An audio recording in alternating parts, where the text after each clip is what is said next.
Welcome to Welcome Change, our weekly news hour where we share life stories from our Ashoka Changemakers around the world. Today is a very special day. We are here in Belém, in Brazil, in the heart of the Amazon, the COP30 convention. We're in the middle of the blue zone. This is where a lot of the negotiations are taking place that will determine the future of our people and our planet. So we're extremely excited to be here. Thank you both for making it. It has been an adventure to be here on time.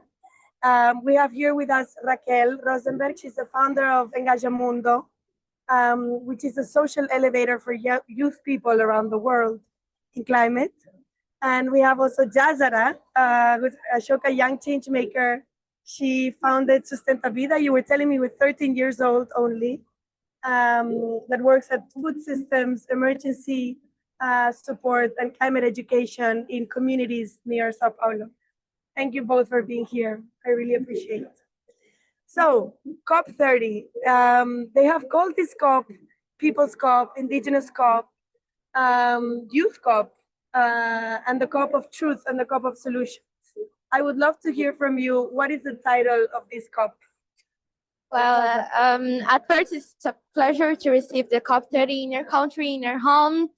I think this is a copy of hope because we had the COP27, COP28, and COP29 without such civil society intervention and without manifest or protest. So this is going to be the first time in the last 4 years that you're going to protest what we want to be going to be heard for somehow. So I think this is a copy for hope. Yes, I like it. I would call it the COP of the forest people, because I think that mainly indigenous people are well known in worldwide, but in Brazil there are lots of other traditional communities that are holding the sky and keeping the forest standing. And I think the main importance here is to highlight those people and to say that Amazonian people are taking care of the forest. It's not about coming here and taking care of nature. It's about supporting and strengthening these people who are keeping the forest as it is. Amazonia, the biggest forest in the world. This is why this COP is such a symbolic one, sending such a strong message to the world. Raquel, what brings you to hope? What brings you to COP? Sorry. What is your message? What is your ideas? What are you bringing to the table? Okay, I'm gonna try to keep it short, but my first COP was in Warsaw. It was COP 19, so more than 10 years ago, and there were such like only a few spaces for us to occupy as young people. And then I went to like 5 COPs, many COPs, Bonn, everywhere, trying to take all of these stones off the path so that more young people could come here, like just and it's been a while since I don't come, and I really don't agree on how negotiations are done here. Why? And for me, it was like everything on closed doors. Civil society should participate more, young people, forest people, indigenous people. So for me, it's like the decision-making process is not right on its mechanism. So I decided not to come to the COPs anymore. After the COP in Paris, I went to Morocco as well, but then I said, I won't come back to the COPs anymore. But then the COP came to Brazil and I couldn't do anything. And so I went through the Amazon after that. I moved there and I started to work with traditional people inside the communities. And after these like 5-6 years of doing this work in the bases, in the front line, the COP came and I told them, what do you want me to do for you? The COP is coming to Brazil. So I've been supporting these young forest people to create this People's Climate Alliance. And their idea is to bring a campaign here, charging and demanding for climate finance directly to the forest people. So we brought a cobra, a snake, because in A Portuguese, real snake? oh no, Real cobra? yeah, no, but we have a 30 meters one coming for the March. Wait for it. But the idea is because in Portuguese, we call snake cobra, and it's also the same word that we use to charge, demand, cobra. So we came here to demand, to cobrar for climate finance. So that's what I'm doing here. We are in a camp with 150 people with caravans from all over the Amazon and doing actions, and that's what makes sense for me. That's why I came. This is actually a very exciting moment because you see the negotiations taking place, corporate, government, civil society organizing and being represented, but there is this surrounding web of people around COP in Belém, in the river, in the forests, surrounding this important milestone. And it is very vibrant to be here today. And that's why this message of I didn't want to come to COP, but I came to this one, we're hearing all around. Jazara, what do you think is Brazil's role message in this COP, and what is the message to the world? Well, we have a lot of messages to share, but one of them is I have something to share. Last year, I've been here in Belém to do a research with another 20 organizations from North and Northwestern from Brazil, and to talk about climate finance for youth and the youth participation at international conference. And it's really important that that we need to have the youth here at the negotiations at the blue zone for pressure. And last year, talking with the youth, we heard the difficulty of the access to climate finance. Actually, just 0.7% of climate finance in the world goes to the young people. So the climate finance movement is really important, not only for the youth, but for the communities, like she said. So I think this is the big message that we need to put on the table. It's the climate finance and the access, the quality of the climate finance for the poorest people, for the youth, for this global south. And another thing that I bring with me is the youth participation, because it's not a privilege to have people from global south and youth from global south in the international conference space. It's necessary. We need to be heard. So I think this is one of the messages that we need to have. Let's zoom a bit into that youth voices, youth ideas being heard, because we often see young people being tokenized in some of this environment. We put them on the stage and then we invite them to leave while decisions are being made. We at Ashoka recently ran a survey across 50 countries, and we realized that living in urban or rural areas is not what determines the capacity of a young person to be a change maker, but how surrounded they are by change makers around them. So really, the act of being a change maker inspires others to follow. Can you tell me a little bit how this resonates?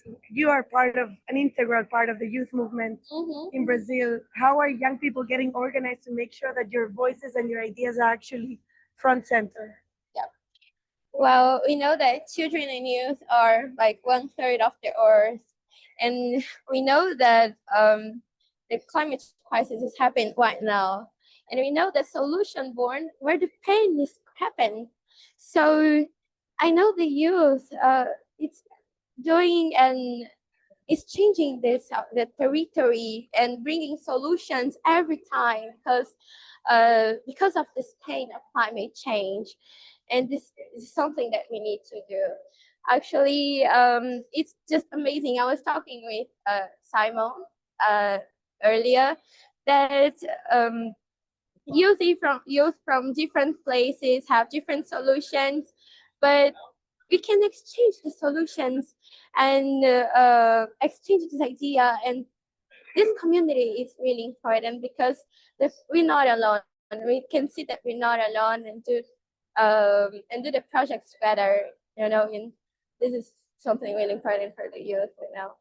Strong message. Raquel, you were talking about some of the mechanisms that are not right with decision making in the field of the environment. What could you speak about youth and the role that young people's voices are being integrated in decision making? I would say that young people should be deciding together. Like, my main goal is to put them like in the table of the negotiation, not only to be heard in 2 minutes, but to decide together with what we call decision makers. And I think if the world was ruled by young people, it would be much better. Things would move on much faster and the urgency would be here. And the implementation of everything. Because I feel like this is the cup of implementation if everything goes right. Because there is so much already in the paper, in the documents. We've fought a lot to have things on the Paris Agreement while I was coming to the COPs before. And now we need to implement everything that is said. And this is not happening. Like, we just crossed the 1.5 goal. This is like, young people would never let this happen. I would like to maybe zoom out a little bit of young people and now think about this idea of lifelong environmental agency. We just spent a beautiful weekend with my colleagues and 10 Ashoka Fellows and Young Changemakers, where we were thinking on how do we get to make sure that people of all ages are able to contribute to the environmental field in a less stable planet. You started when you were very young, and you've been able to be a change maker throughout different phases of your life. You're still very young. Can you tell us about this perspective of lifelong giving, starting from youth, but also older people, intergenerational connections? Any reflections there? I can only think about, I have a son now. He's 4, and GA is his name. And when I talk about intergenerational, like, having a child now is like so big. And I can see this, like, oh, we talk about the future generations and so on. But now that I have my son at home and I feel him and I know how many challenges he will face because of the climate crisis, I like, my heart beats faster, It's something that messes with me now. So we need more than ever of this intergenerational thing. We need solutions coming everywhere. But I feel like this next generation, the kids of today, they have like the biggest challenge. I feel like they're gonna need to be so revolutionaries that they know that, I feel like my boy, he was born in a time that he knows the urgency of everything, and he knows, even he's 4 and he already knows the responsibility that he has. And people, like, many people in the climate movement, they say, oh, I won't have kids because the planet is burning or because of the superpopulation, overpopulation. But I feel like if we don't leave this legacy of those who are going to take care of the planet, I'm sure the villains, the guys, the others, they won't stop having kids, and we will leave the planet in their hands. So I trust GA. Trust him too. I also have a 2-year-old that I'm pregnant with, my second one. And one of the ideas that really has stayed with me and with my colleagues who are also parents here is this idea that people protect what they love. And if we teach our kids, our children, the younger people in our communities to love nature, to care for nature, it will be inevitable almost that they will protect it after. No? So I think it's not so much or not only about bringing young people to COP and making sure they know about 1.5 or climate, but make them have the opportunity and the ability to feel at all with the wonderful nature around us. Yeah. So I brought my son before, but when the COP started, he left with my husband because for me it's much more important to be in the forest, to leave this in the Amazon, to bring him to the traditional communities, the indigenous aldeias, because this is what I want him to see and not the cops here, you know? I feel like more than taking care of nature or loving or caring, I love a phrase that says, we are nature defending itself. And that's what I learned from the indigenous and the forest people. We are not taking care of nature. We are not like doing anything for it because we are part of it. If we change this mindset, and this is like something that we need to learn a lot from the indigenous and the forest people, because they see this. They see the river as themselves. They see the trees as part of their systems. And that's what I want people to see. Like, we're not taking care of nature. We are nature defending itself. It's what Krenak said. Let the child beat the heart, beat the earth. And it's really important. And for example, I know that I'm climate activist because of my grandmother and because of her solutions. She's a person from the forest. She was born in Amazon and she leaves Amazon. She goes to São Paulo because she needed to work because she had 7 daughters. One of these daughters is my mother. Yes, and I'm always learning with my mother also, and with my sister, with my 11 years old sister. So to fight against climate change, we need everyone. We need everybody. It's an intergenerational fight, and we need to look to the ancestry solutions. Ancestry solutions, and this is really important. I love to look to my grandmother, taking care of her trees and her plants, and and and yeah. We're trying to translate here live. My grandma is a costurera. She sews. Yes, and she started to help my community with that when it was cold. So I learned so much with my grandma, and I learned so much with my little sister. For example, I remember when I was 15 years old and my community had a flood, and then I needed to bring my sister from the school, but the water was really high, and I bring her to home with her at my hombro, Your shoulders. yeah, in my shoulders. So she remembers that. Yeah, she remember, and I was like, okay, you remember. So what are we going to do about it? Can we think about solutions? Because the children need to have hope, not anxious, not think about the sad things only. You know, it's a lot of traumas. So I think it's really important we think about education of this child, for example, and the teachers who works with this child.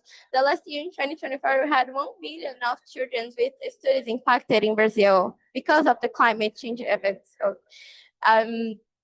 you need to think about the child, but we need to think about an intergenerational fight. So yes. I love these two messages combined of we are our rivers, we are our oceans, our mountains, and we are our ancestors. And I think the reason why the three of us here is how can we be good ancestors to the next people and rivers and mountains to come. There's a recent interview by Bill Drayton, the founder of Ashoka, and he has a beautiful sentence where he says, nature helps us see the bigger picture.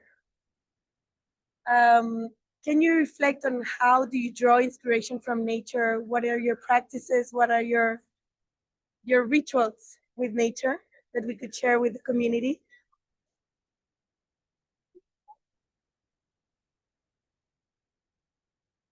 I think like I moved from São Paulo to live near the nature. So I feel like not having this barrier, as I was saying, is the main thing. Like not having to go to the nature, but being there.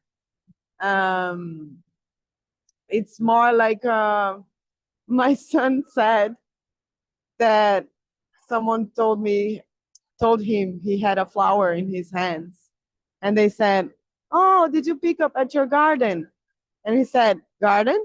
I don't have a garden. I have a forest."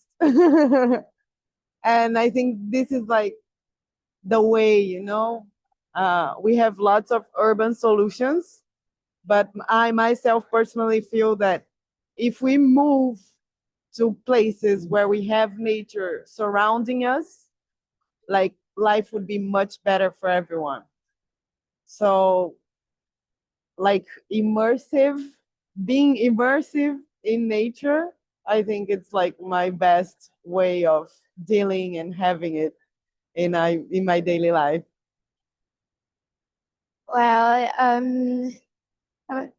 uh, I think her histories, I think it's the best that I do. When I live in community and we listen to other, we're more sensible, and this makes photos on movement. So I think this is something that I do that I think that that the people need to do more. It's listen to the people, listen to other, and put yourself in movement, not just for your fights, but for the other fights also, to not feel alone. And one reflection, there is one word that we've been hearing across this COP30, which is the idea of multirao.